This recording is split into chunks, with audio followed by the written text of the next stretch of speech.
alle sammen. I dag der vil jeg gerne lave et tutorial om, hvordan man bygger en Lego Among Us. Ja, tilbage til videoen. Okay, I starter med at tage benene i den farve, I gerne vil have. En 4x2 i den farve, I gerne vil have.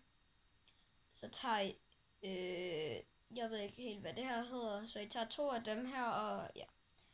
Så tager I en jumper. Og så tager I som sidst en lyseblå stud. Og dem skal I bruge 4 af. Okay. I starter med at tage benene, putter dem på sådan her. Så tager I jeres 4 studs, putter 2 oven på hinanden og gør det samme på den anden side, så det ligner det her. Så tager I jeres, det jeg ikke ved hvad hedder, og putter bag på studsene. Sådan her. Og så tager I jeres jumper, og sådan. Så har I bygget en.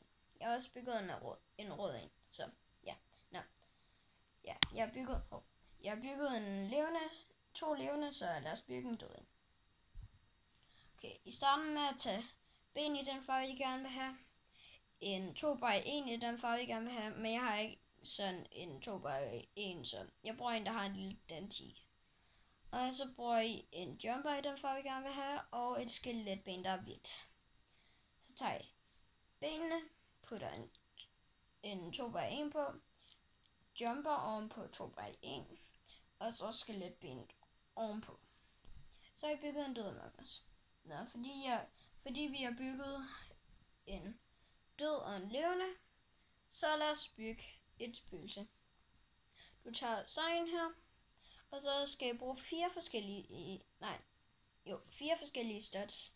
Så tager I en gennemsigtig, en mørkeblå gennemsigtig,